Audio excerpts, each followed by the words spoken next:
So in case you don't know, this is Dana Howard, and she is our social media manager here at Murray State. A lot of us are just sort of finally getting around to doing things with Facebook and YouTube. And so there are a few things that we probably need to know about institutionally, and that's why Dana's here, and also to answer some questions. I'm going to let her get to it. Thank you. Well, thanks. Okay. Well, we'll jump right into it because we did want to leave some time for questions. So I want to be able to answer what is on your mind because a lot of this you may or may not already know. So I did this from a very, very basic level. So I apologize if you're beyond this point.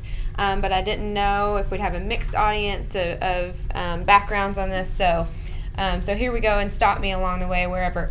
One of the things that I wanted you to know about is this web page, which is /connect on the murraystate.edu website. And if you go to it now, you'll see that we have several things on there. One is our registration form. If you have any platforms, any accounts on any platforms, Facebook, Twitter, YouTube, Instagram, Snapchat, whatever it may be, what we ask is that you all register those accounts with us. And all that really means is, a lot of people come to me and they say, hello, come on in. A lot of people come in and they say, I'm getting ready to start this Facebook account for my department. And I want to know what policies I have to go by or what I need to do to make it right with university communications. And there's really not a lot to it. It's just one of those things that we ask you to fill out the registration form simply so we know what accounts are out there representing the university, what platforms everyone is using, and who are social administrators on campus.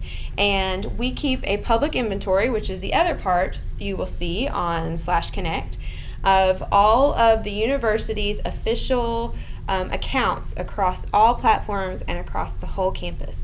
So that way, if students or prospective students or alumni or whoever it may be are saying, hey, I want to make sure that I'm in communication with my department or my area or whatever, they can look at this and find all of the groups and organizations and departments that they are somehow attached to and want to communicate with. So that's what's there. And then we also have a tag board on there. One of our largest hashtags used on campus, which we'll talk about here in a minute, is just Murray State.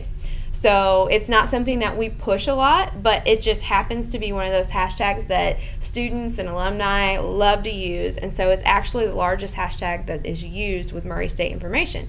So hashtag Murray State, a tag board is on there for you to see all the content that is coming in from all of the different platforms. So that's kind of fun to see as well. So just wanted you to know about that link, and you can go check it out in the future. Many of you probably know this, or maybe you don't, but we actually are getting a new website content management system. The website itself is not going to change. murraystate.edu is not going to change the look and feel of it, but the back end of it is going to change a lot. And Charlie Allen, who is my coworker, is kind of spearheading the project of changing over to the new content management system. And you guys will have an opportunity. You'll be hearing, your departments will be hearing a lot from her on how all of that information switches over to the new content management system and your web pages and the opportunities you're going to have with this new software, because there's a lot of different things in it that we have not had the opportunity to do before. One of those is to integrate social media. So this is a huge opportunity for us to have web pages that look like a lot of those universities we look at and kind of gawk at, because we aren't able to have that feel yet. And a lot of them integrate social media into their web pages very, very well, and a lot of that we cannot do because of the content management system that we use currently. So you'll be hearing a lot more about that on campus as Charlie starts rolling that out. But with that, I hope to actually change our own site of University Communications and making Connect not only a place for you all to find that public inventory, but a place for us to share information about things that are going on in social media and how we all are affected by that, the changes in features, the changes in platforms. When something's new like Snapchat and we don't know much about it yet, but we want to know how people are using it, this will be a resource for me to kind of have a blogging space to talk about those things. So I hope to kind of use that more later on. But anyway, that's not the point of this whole presentation. What I thought we'd do is go over the most used platforms on campus. Now, there's lots of platforms out there, and you guys have seen many. You're probably using many, or your students are using many. But the main ones that we're going to talk about today are Facebook, Twitter, and YouTube. Because of all the registered accounts that we have on campus, the largest is Facebook, the next largest is Twitter, and the third largest is YouTube. So we have, Instagram is starting to slowly creep up to be the third largest number of accounts we have on campus. But we have several of these three that I just mentioned. So Facebook will be the biggest focus because many of you all have Facebook pages in your academic area or your unit. So Facebook, first off, if you haven't connected to the Murray State one, please do so that you can see some of the things that we're doing. But as you can tell, we have over 25,000 people connected to the university Facebook page. And right now, when I look at how many people we're reaching per post, we reach an average of about 3,000 people per post. Now that may seem very, very small, but that percentage is actually about the norm for the amount of people that you're going to reach in comparison to the number connected on your page. A lot of people ask why that is. How come I can only reach so many per post? And that's because of the formula. If you look at your own personal news feed from Facebook, you'll see that, or you'll notice at some point, a lot of people do, that you don't see everyone's information. And you wonder kind of how things get cut out and put in place, and and there's a lot of different things that go into that to decide what you're seeing. Some of it is the things that you engage with personally. But the same thing happens with people who are looking at our pages and how many times they get to see the information that we're putting out there. There's a whole formula to it, and it's very, very confusing, and Facebook changes it a lot, and people get very frustrated with Facebook. But it's good if you're getting, a 3 to 5% number of how many people connected to your page are seeing your information. That's about normal. So we can talk about that more later. But what is Facebook? It is an online community, obviously, where there's users, there's brands, there's organizations. As Facebook has changed over time, we had personal pages from the start. But from there, it has grown tremendously, and we started having brands and other things, as you all know, and which is why your organizations can now have the option to have a page instead of a profile, which we suggest you do. The difference is a profile can be a lot more private. A page is a marketing piece. It can be used as something to get the word out about things. But we also have options like groups now too. So there's a lot of different ways that your organizations can make a choice on what you want people to see and who you're wanting to connect with. There's more features than most other platforms. A lot of the other platforms like Instagram, for example, is very basic. It doesn't have a lot of features. Same thing with LinkedIn. YouTube has some features, but not a whole lot. And Twitter even is fairly basic in the way that it doesn't have a lot of things that you can add to it. The audiences on Facebook vary tremendously. In fact, as most of you have probably read or seen at some point, there are some varying ideas on what audience is actually out there on Facebook. A lot of older users are starting to use Facebook now. It's not teenagers anymore. And the engagement is actually coming from the 35 to 55 range, which is really interesting. Most of the time that lines up with what I see on our analytics for Murray State. We are connected to, the largest audience that we're connected to is our current student age, but the largest amount of engagement that we get is from our 30 and plus users. So it's really interesting to see that trend. They're seeing it at a younger age, but they're not necessarily engaging with it. So that's something that I watch. Facebook also has an opportunity for advertisement, more so than any of the other platforms, although Twitter is experimenting with some things and Instagram is experimenting with some things as well. There are more branding options. You can make it feel like your unit, your department, your area. So you have the opportunity to kind of make it your look and your feel when a lot of the other platforms don't. And less is more in a lot of cases. It started out with Facebook that you didn't even have the opportunity to push information out. Now that we can push information to people, a lot of people expect less on Facebook than they do on Instagram or Twitter. And by that I mean, most of the time we try to stick to 3 to 5 posts a week on Facebook, rather than on Instagram or Twitter where I'm shooting out information almost constantly. It's almost a 24-hour-a-day thing, and that's okay on those other platforms, but with Facebook, most people want you to stick to the least amount of information. And then there's the fact that it's integrated into thousands of websites. So how many of you have used Facebook to connect into another type of website before? Almost everybody. Okay, so we use our Facebook Connect for a lot of different things, and that helps out a lot because the information that is on people's individual Facebook pages can then be converted to information on the things that they're connecting to. So for example, raceralumni.com, our alumni website, people can connect through Facebook. We can gather that information from their Facebook pages that they have made public, because they have made the choice to make it public, or make it public to us at least, and then they have made the choice to connect through their Facebook page. So now our alumni website can use the same information that is on a Facebook profile. So there's a lot of things going on with that as well. Some facts about Facebook.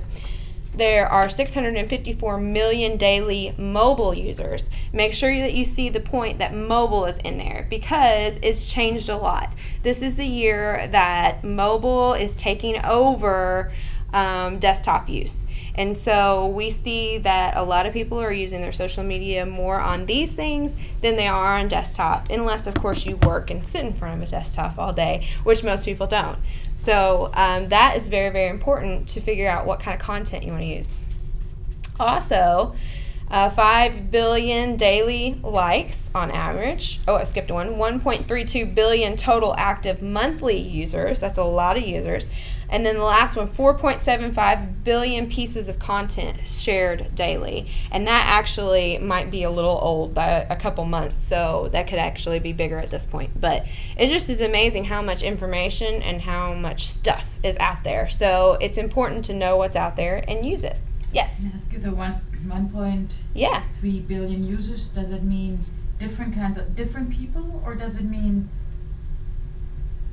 it could be it's the same person going there again? Right, those are actually individual users. So different individual. Yeah. Yes.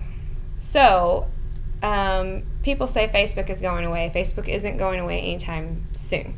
It may be changing in the way that it's being used, but it's not necessarily going away. So, best practices. Some of the best practices are to use the space that you have to customize. We're going to look at all these here in a minute. Use actual dimensions of things. So when you're branding, don't just use the cover photo and stick something small in there instead of using the exact dimensions. Use all the space you have. Make it feel like your unit. Start with a strategy. Everybody thinks that with social media, you just say, okay, I'm going to get a Facebook page. And then tomorrow, I'm going to post this. And then the next day they get there and they think, okay, today what are we doing? Okay, we're going to post this. And it doesn't necessarily work that way. Now, don't get me wrong. There's a lot of times that content comes to your mind or it just happens in the moment and you think, this is great, I got to share this. That's wonderful. But you have to have a strategy to what you're doing. What's the point of using a Facebook page? Who are we trying to reach? What is the audience that we want connected to us on our Facebook page? And then once you know who that audience is, then you use that information to say, this is the kind of stuff our audience is going to be interested in. So, for example, alumni versus current students. There are a lot of things that you can share with your alumni that your current students really could care less about, and vice versa. So those are the kind of things that you have to think through and create a strategy for yourself with it. Analytics are very basic sometimes, and sometimes they're very, very extreme. I look at a lot of numbers. My job encompasses Every month I do monthly analytics, and I compare to the last month, and I compare to the last year, and I do a lot of numbers. But you don't necessarily have to do that. There's a lot of very basic things that you can look at, and you can know what's working for you and what's not. For example, you all know that if you put 2 pictures online and one has 50 likes and one has 1, what is working for you, right? So you have to use that and know it. I can tell you that I can put racer band stuff up, and I'm going to have way more engagement than I ever would with anything else that we can talk about on this campus. Another thing that works great for our engagement is basketball season. When basketball season is going on, I could stick picture after picture up, and I guarantee you that we're going to get the same number of engagement every time. And so you have to know what things work and what things don't for you, and don't keep doing the things that don't work for you. And don't be a robot. People want to use this to communicate with you. They will ask you all kinds of questions. Does anybody actually administer a page for your unit right now? Okay, I can tell you that I get the weirdest questions on our Facebook page. I get them directed to the page on the page, and I get them messaged to us privately. And they are questions that either A, I want to say, do you not know how to use Google? Or B, I'm thinking, why on earth would you ask this to a page who you have no clue is behind it? You don't even know if someone's answering. Really important questions like, how do I deal with my child's financial aid problems? And I'm thinking, why would you do that? Why wouldn't you just call? But okay, so you get a lot of things like that because people want to use this to communicate. So therefore you have to see it that way. You have to communicate with them just like you would a normal person, just like you would a phone call that you get or anything else. So you have to see it that way. And tools and tricks. And this is some of the stuff that we're going to look at as well. So I want you to kind of make a mental note of all this. I'm going to grab my iPad real quick. And we are going to look at all of these. I want to make sure I show them to you on Facebook so that you can get a good glimpse at them. Okay, so first thing is Page Manager apps. If you're somebody who is using a page to communicate with your students, with your staff, whoever it may be, and you need to have that with you all the time, there's a very simple tool to use called Page Manager or Page on any kind of device that you use. So like I have it on my iPhone and my iPad, and I have it on constantly. It helps me to check any notifications that are coming in. It helps to know if there's engagement going on with something that I just posted. It also helps me to know if I have direct messages that I need to answer right away. But it's very simple, and it gives me the ability to also look at analytics too.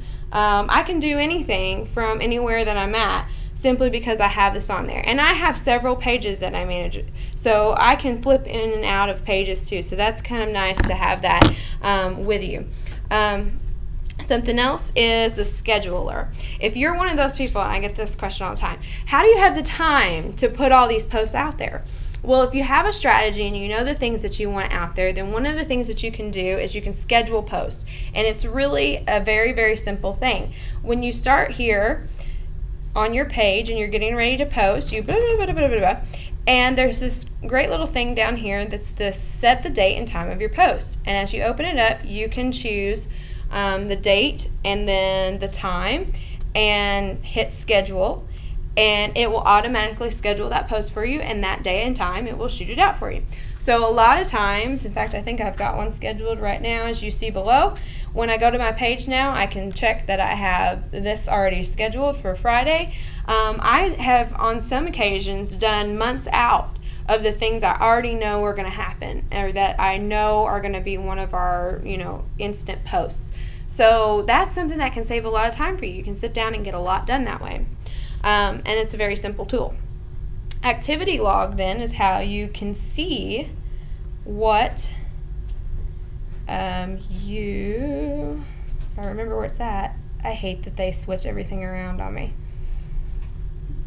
And I also use a lot of stuff mobilely now, so.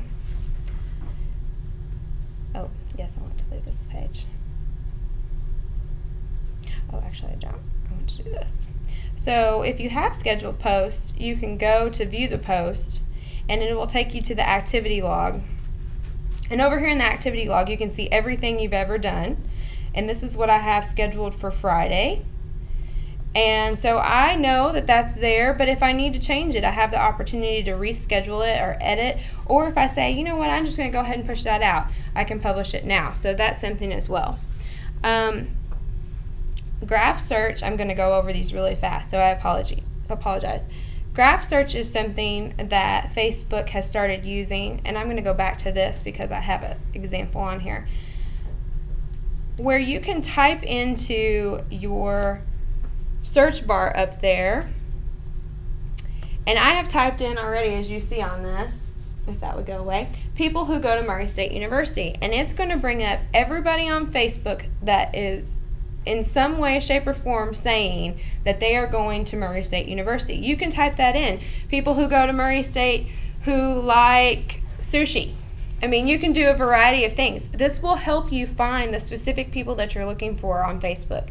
You can gather information this way. You can ask to connect with them. It really makes it something simple to use to find the people that you want because there's so much information out there on Facebook. Facebook ads and promoted posts. That's something that you all probably are familiar with and you don't even realize it. But when you are in your news feed here, if you do a promoted post, it's going to show up here in your main news feed, and it'll look just like a post, but it's something that you can design to say, this is here, I want you to look at it, and you can send it to specific people. You can aggregate down to very, very specific people that are seeing it, and of course you pay for that. But it's very, very cheap, and it's something that's easy to use and very, very cheap. And I would be happy to help anybody who needs to do those. The other side of that is ads, and I'll have to switch back over to myself here. When you're doing ads, of course, you all see your ads over here in the right-hand side, and you know a lot of the times these are very specific to what you're doing or have done or see or look at. And again, it's something you pay for, but you can use the data on Facebook to say, I want 20 to 30-year-olds in Murray who live on campus, who like this, who do this, and you can get very specific to what you're looking for and who you want to see that. And it can be because you want them to click through to your Facebook page or click through to your website, or there's a lot of objectives that can go in there as well. Use Facebook as is something that I was just doing. Over here in the right hand corner, if you're connected as a page administrator and you see where my mouse is up there, I can click on that and I can use Facebook as any of the pages that I have administration rights to. The great thing about that is not only are you logged out of your personal stuff when you're doing your page and you want to be able to focus, you can also go use Facebook actually as the page. So now when I comment on something or like it,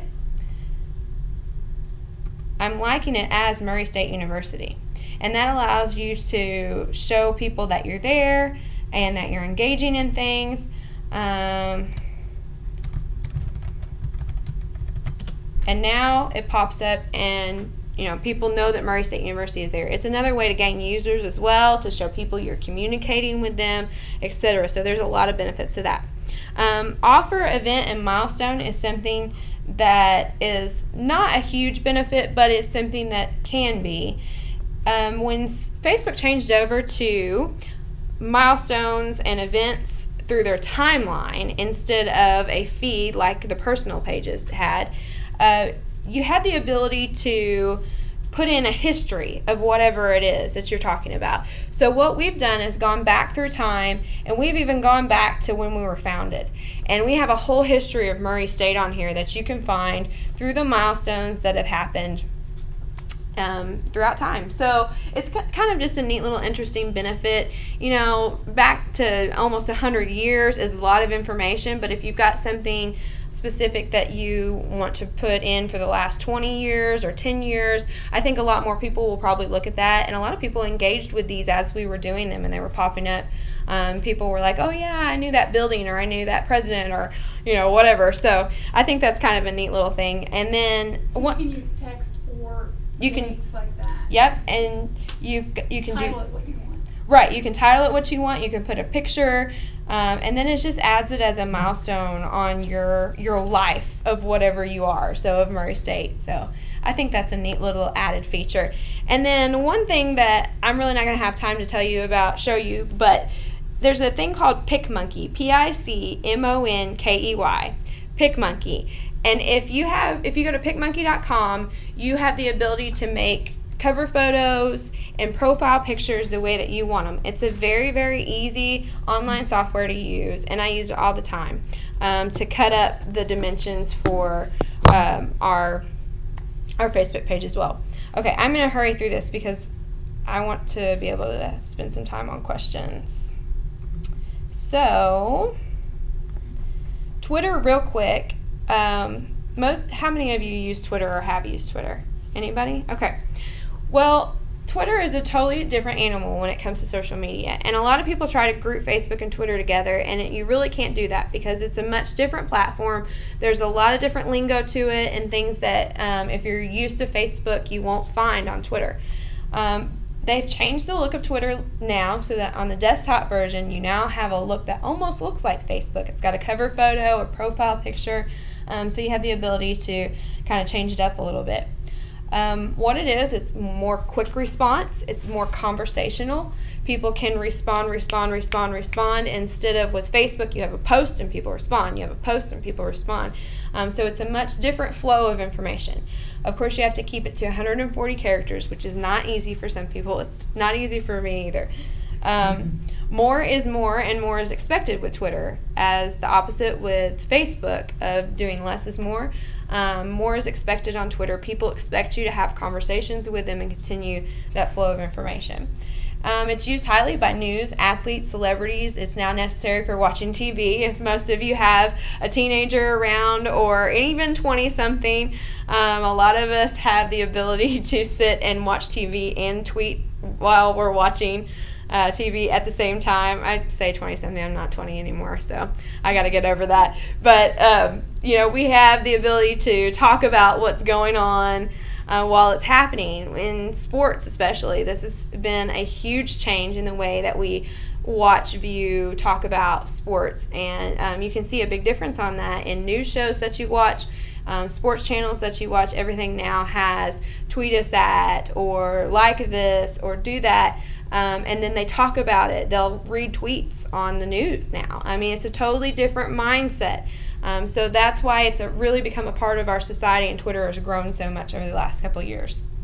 Best practices: mix informative and conversational together. I actually have a chart on my analytics that tells me how much on our Twitter account I have had conversations versus just posted out information. I like to keep that at 50%. If it's not, I find a reason why I was more or less of one or the other during a month.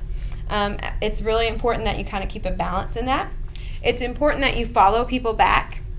When you look at how many people you follow versus how many people follow you, if a lot more people follow you and you don't follow them back, that's a sign to a lot of people. It's a weird thing that happens, but people want to be followed by you. They want to know that you care about what they're talking about, and they want to know that you're interested in their information as well.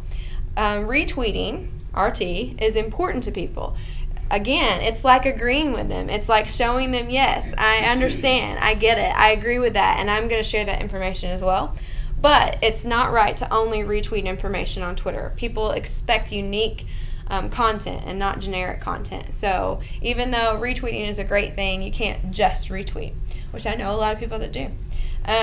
Use the tools and tricks to be efficient, because there are some out there. So tools and tricks.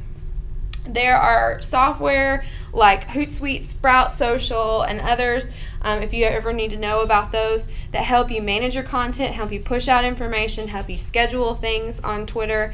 Facebook has the scheduling, but Twitter does not. However, you can use software like Hootsuite to schedule tweets and things to go out on different platforms as well.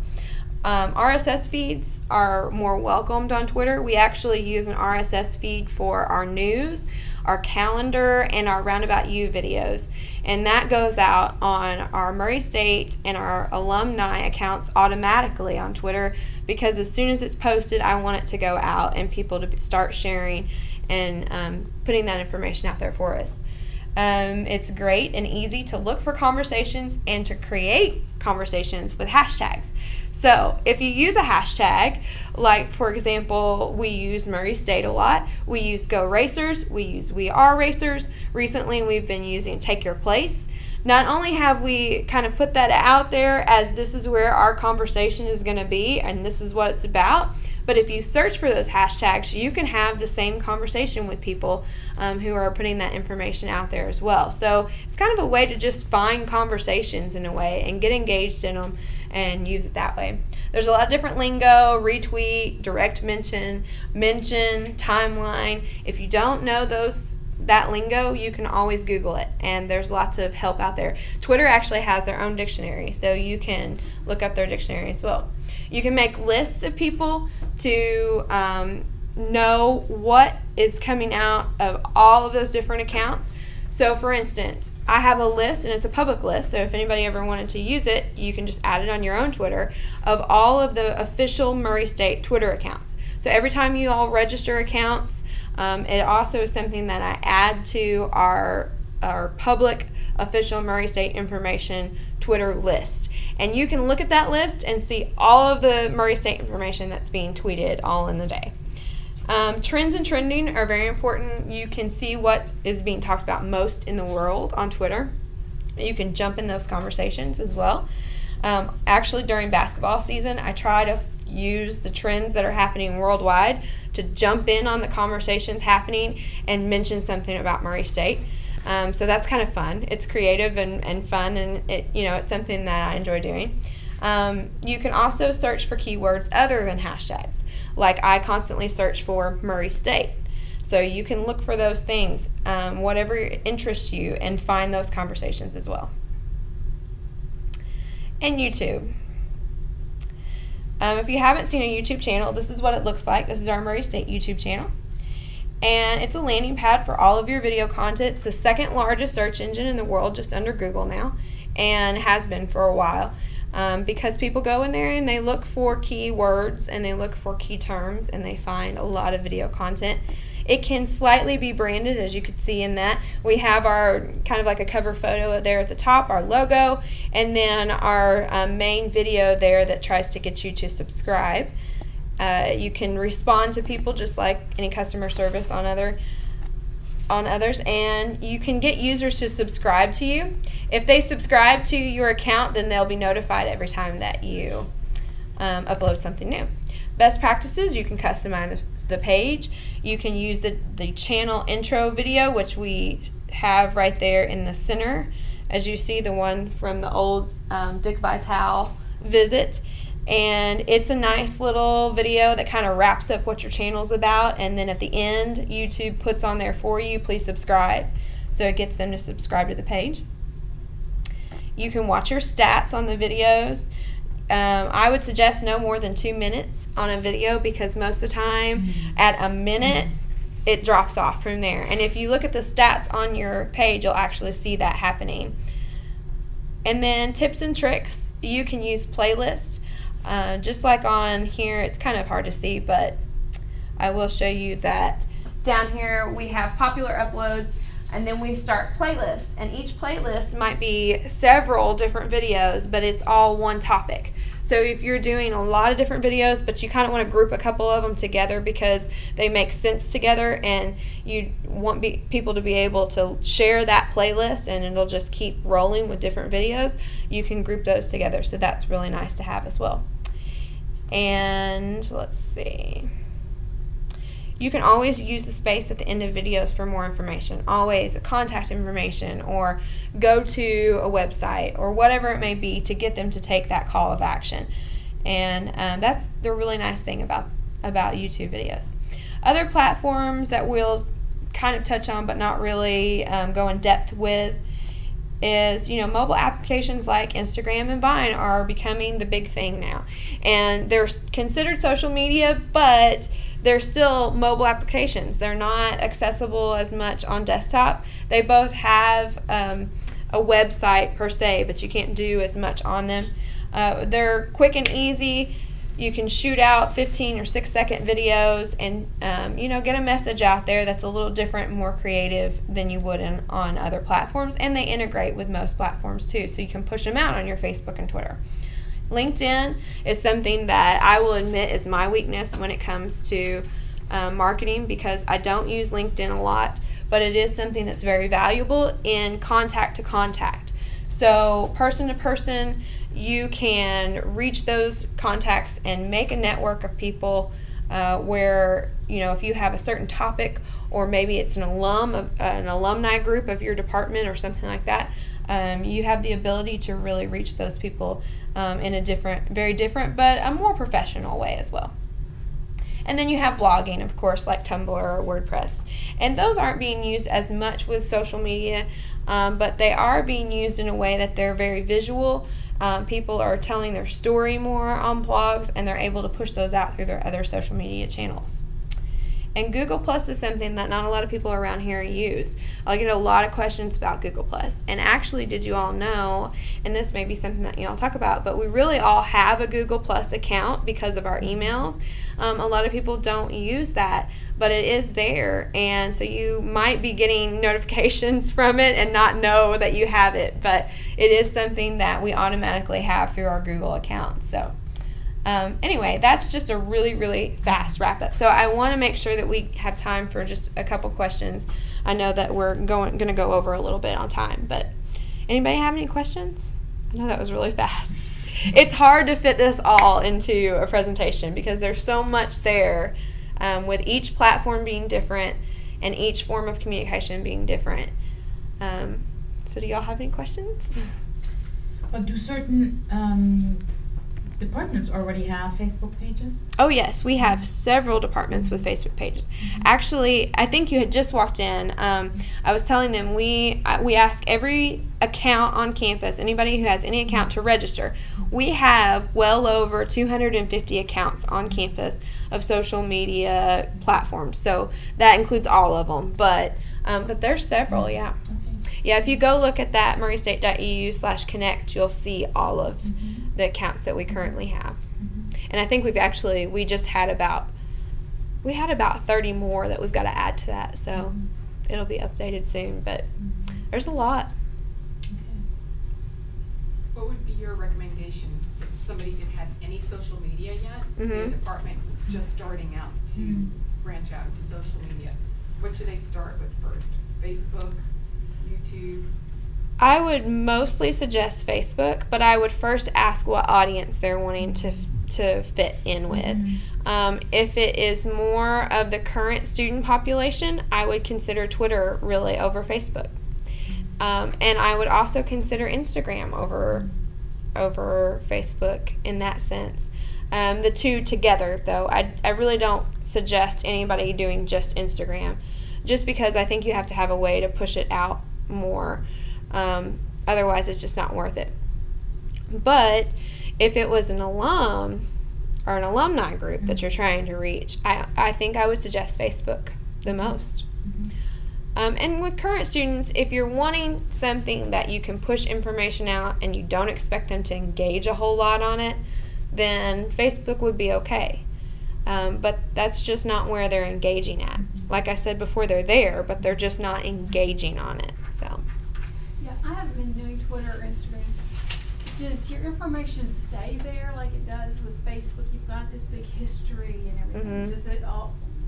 You have this big history of those? It does, yeah. With both Instagram and Twitter, your information is there forever. It's just that when you look at a person's account on Twitter, let's say, you'll see maybe the top 20 tweets that they've had. And it's going to take you some time to scroll down into everything else. Most recent tweets or the top? The most recent, actually, yeah. Recent. Yeah.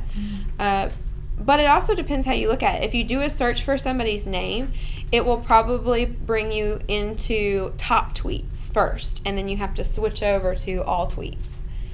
So that can be kind of confusing if you're just doing a search and not actually going to that person's account page and looking at what they've tweeted. So there's a lot of different angles to it, but mostly it's all there somewhere. It's just scrolling down into it. Does that make sense? Oh. I'm not answering it. No, I was already thinking ahead. Like, I know you have followers on Twitter. And do you actually choose to be a follower, or do you Yes. just become one? No, you choose to be a follower. It's similar to being a friend. On Mm-hmm. Facebook. Yeah, it's the same concept. With Twitter, you follow them and then they follow you. It's not so much the two individually can happen. With Facebook, you can't be connected unless you both say yes.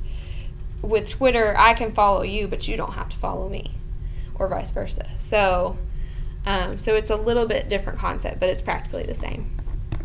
You both have to choose it. And you can choose to make your Twitter profile private. And so people can't see things unless you're connected too as well. Otherwise, everything's public, just like with Facebook. So what would be the first step for a faculty member to do if they want to, say, create a departmental, social media account? Should they email you, call you? What's the first thing that they should do? Well, it depends. If they need my help, which I'm happy to help in any way I can. I've already helped with many academic units in the past, especially in the past year. I think we've added a lot more in the past year. Then just call me or email me. We'll get a time to sit down and talk about strategy and what you want to use it for and the audience that you're trying to connect with, and then try to go ahead and brainstorm some ideas of what you're going to push out there. What information is important to you and to them, and what you might need to go ahead and start getting in order to have that content ready. And then from there, then we'll create it, or you can create it, and I don't have to be there when you do it, and I'll help you in whatever way you need, but you just go forth and do good from that point on. Register the account, and then I'll be there if you have any questions. So it's been very beneficial on campus, I believe. Most of the accounts that I see are very active. They are getting engagement, fairly good engagement. It is really hard to get that on Facebook anymore. It just really is. And that's overall. That's not Murray State or your units or education or anything like that. It's just overall that's the way it is. But it is beneficial in many ways. And content that you want to get out there and that's important to you and the people that you're talking to, it's an easy way to do that in a way that you know that they're seeing it and know that they're engaging with it or not. So, yes. What really is a hashtag? Is it a slogan or is it a platform or is it what is it? It's actually just a symbol, the symbol hashtag. It's just a character. You don't? You What don't does know? it look like? The number sign. Yeah. Oh, the number sign. Just the pound sign, yeah. That's The pound sign, and it really is it's programmed so that it is a way for you to find anything on Twitter. So that's how it started, and now it's gotten new wheels, and it's kind of taken on a whole new world with Facebook and Instagram and everything else. But so it's a find. It's an aggregation tool. So yeah. If people are using it, you can search for it to find people who are talking about that particular subject. So as long as people are It's using almost that like tool. a search engine. It's like a way to tag it. So Yeah, it's Kind a of like tag. a label. It's a tag. Yeah, like a label, More like a of a label. keyword. Okay. Mm-hmm. Kind of, yeah. It's there's a mixed feeling about hashtags. Some people use them. Can you demonstrate? Like an Yeah, example for something? absolutely. Okay, so take your place as one of those. Let me sign in just so we make sure we can.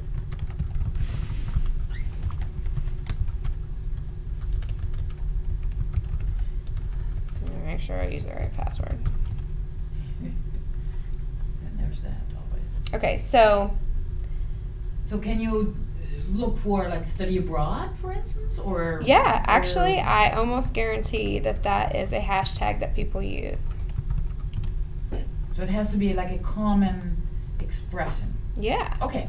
Well, it doesn't necessarily, because the great thing about hashtags is that you can create your own topic of discussion through a hashtag. Okay. So obviously study abroad's fairly general, so it's going to have a lot of stuff here, but you'll see that we've got people from different places talking about different things with study abroad, Mhm. and you'll get a good mix probably with something that broad. Now, if you go, I'll show you Murray State.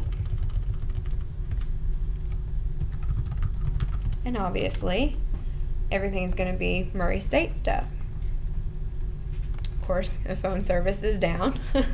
You'll see a lot of complaints today. But you can look at all, and it's going to show you all of the conversation on Twitter that's going on about Murray State. Oh my. This is the stuff I sift through all day long for countless hours a day, and a lot of it is good and a lot of it's bad. Okay. But it's just a way to organize a topic of conversation, and like you said, kind of an aggregation tool. Now, this MISA one has a number of hashtags all in a row. Yep. And Sometimes people overuse hashtags. Yes. And they throw in a bunch of stuff. It's like, it did not need to have this many hashtags. Right. But it's just like, I'm going to give you all the ones it could possibly be. Or Yes. all the ones I want it to be. And hashtags sometimes, I will admit, I'm one of these people that if I'm doing something about my son and I'm just being funny, I might just use a hashtag to be humorous. But it's not really a topic of discussion or, something that Like what? people are going to look up. Oh gosh, I don't know. Put me on the spot. Hashtag my favorite guy in the world. Favorite Yeah, man like, for ever. sarcasm, Yeah. Use them as like linguistic tools. Yeah. Okay. All right. Show how clever you are. Okay. Like I used robots and toddlers the other night because Okay. my son was chasing a Okay. robot, and I thought it was funny. Okay. Something like that. That's just a humorous kind of thing. But most of the time, what they're really efficient for is using them in creating this nice topic of discussion out there. Okay. And that's the kind of things, for example, that we use for live events. So during anything big that's going on at Murray State, I do a social media campaign and I use a hashtag for it. So during Great Beginnings, for a month out, all the way into move-in and then kind of into that week too, everything that we did had the hashtag Great Beginnings on it. We took all of that information and aggregated it together and put it into what I call a Storify, but it's got all of the chatter that had happened online, both from me and from everybody else out there as they're moving in and as they're doing things on campus, because it was important to them that it was part of Great Beginnings. So that way we know everything that's going on. We get all the pictures, we get all the videos, and I love that. We kind of foster that, and so we put yard signs out that say, show us, your videos and pictures, and with the hashtag, and kind of get them to interact with us that way, and it shows the spirit and excitement of the campus. And same thing with graduation and with all campus sing and with homecoming, Racer homecoming and all that. We use a hashtag for almost all of those things to make sure we're all talking together, I guess, in a way. Okay. So Great. it's really a Thanks. neat That's thing. Yeah. It's a neat concept, and it will continue on and now has transferred into the other platforms as well. For the Yeah. departmental pages, who usually are the people who are kind of taking care of them? Because I know you say, well, it doesn't take you much time, but the reality is Mhm. we don't have very much time. So it's hard for me to imagine being able to be the administrator of this and really doing a very good job of it. So I'm wondering, who does it? What I'm seeing on most of them as they're registering is there is a staff member or a faculty member who is kind of the head administrator, and then they have a selection of students who are following up with them as well. And I think, at least, in most cases, they expect a lot out of the students to do it. I believe College of Business is one of them that uses almost all students. But then someone like College of Ed, they have Trish who does all of the social media herself. So she's kind of me in that area. So I think it's a mix, but mainly it looks like there's a lot of students involved as well. and somebody's kind of leading them. Especially with the Twitter. Yeah, especially with Twitter. Really, so the students are actually keeping up with all that They answers. do a lot more. It's a great professional development tool. Good GA. Mhm. So a lot of students I are was gonna being say, able to probably well, they're listen student to workers, you know, that while they're professional working there, so. opportunities. I know, I'm not sure what they would say. Yeah. Right, so they might say something that it sounds like it's coming from the department, but it's, Mm-hmm.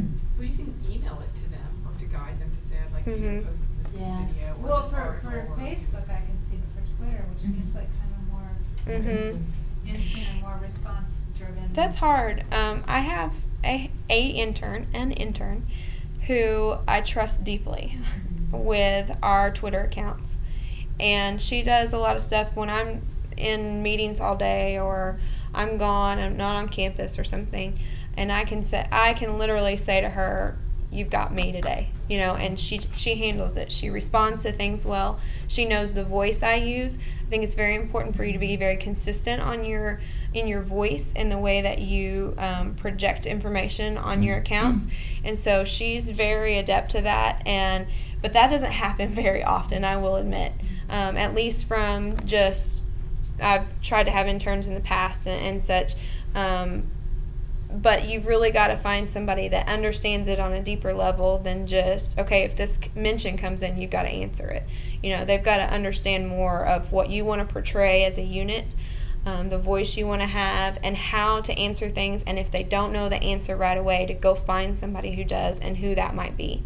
So there's a lot of different things there that you really have to work with them on, I believe. And I guess the worry there too with Twitter, and not so much with Facebook, because I think you have the ability, maybe if you're only doing 3 to 5 posts a week, then you have the ability to kind of scan and make sure they're all okay. But Yeah. with Twitter, our students, there's different students every day and every semester they change up, and whether you're going to be able to keep a presence. I guess what I would worry about is setting it up and it works for a semester, and then the personnel change and you can't keep up with it, then it dies. I don't know if it's good to be kind of going.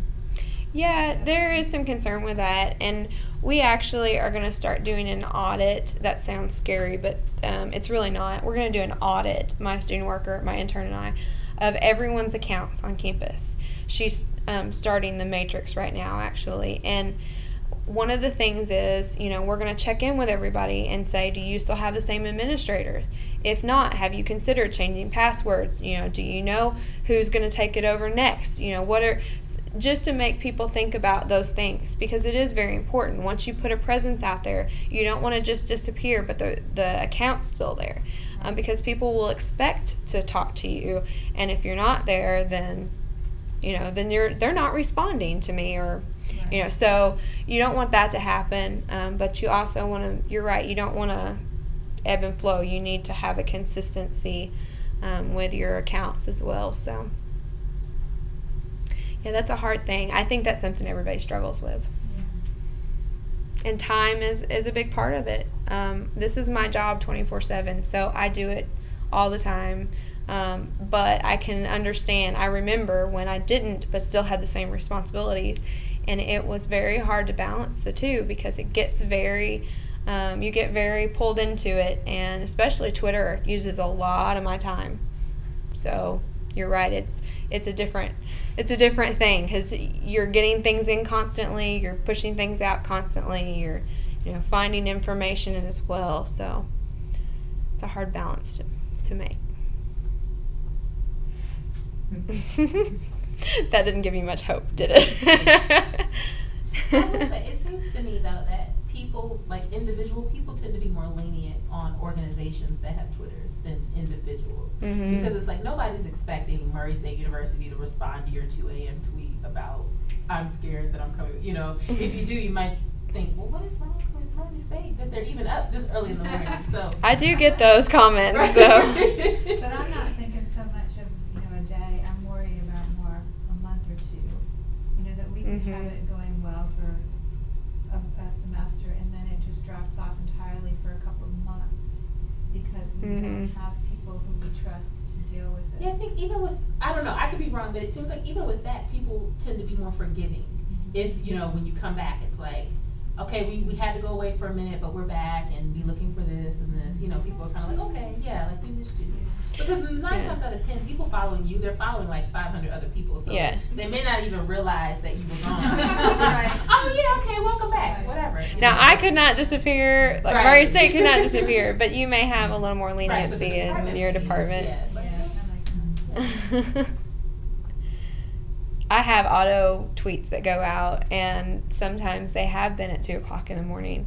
And then I wake up to, I can't believe Murray State is awake at 2 a.m. I'm like, whoever's doing this must never sleep. But Yeah. I'm like, so I We'll usually just do say auto something funny posts. back. We'll do auto posts until we get a new person. Yeah. It's good at the same thing, yeah. We're still here, though we are not looking. I promise, we're still here. No, we're still here. Yeah. Well, that almost sounds like it'd be better to work with Facebook Mhm. Mhm. to start out with. Right. You know. To get rolling, yeah. Facebook's okay for the students that are here and the alumni, but in order to get new students, if you want to actually recruit, then Twitter is probably the better Mhm. platform. Because what you're doing is you're attracting attention. And what we want them to do, eventually we want to get them connected to Murray State in some way. And so Mhm.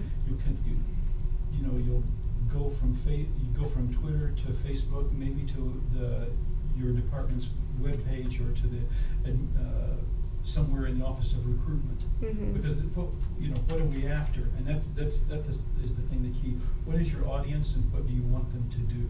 Yeah. What's the call to action? And So we want to get them to matriculate at Murray State. Well, no, not really. What we want to do is get them interested, and then we want to get them to apply, and then we want to get them to actually come on campus. And so it's incremental, but it starts with attention. Mhm. And that's why, I mean, we just set up a Twitter account for CHA last week. We've not done, I've held off, but that's our, our target audience is Mhm. high school juniors. And so that's what they're doing. We So have- you want to entice them to Twitter under the bench in class, right? You don't get to have a mobile device. But yeah, it's attention. Uh-huh. And it's also, I've gone to several conferences where they have like a panel of young people who are getting ready to go into college, and they ask them all kinds of questions about marketing. And when they get to social media, they say that they do not use social media to find the detailed information about a university. So they're not looking for the tuition, they're not looking for, how do I apply? But what they are looking for is they want to feel what the campus feels like. They want to know the experience, the environment, and understand that they can be a part of that as well.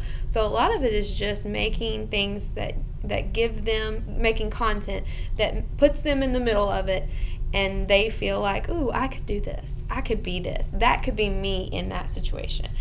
So I think that's the most important part of it, is campus culture and environment. And from there, then we hope they take the next step because they feel connected already. And it's amazing to me how much has changed over Twitter, especially how students show us the whole process of them applying for schools, searching for schools, applying for schools, getting admitted, doing applications for scholarships, and then getting their housing. I mean, every step they now record on their accounts. And that's where we jump in and say, the keyword searches that I do a lot of times, they're not tweeting those to Murray State. They're just saying, I got accepted into Murray State. I jump in immediately and say, we're so glad you're a part of the family. And they always say, oh my gosh, Murray State just tweeted me, or retweet it and take a picture of it and say, I'm so excited. I can't believe my university is, they just get so excited about the fact that you're involved. And that's just part of this culture that these younger students are coming up in. It's just a really interesting trend.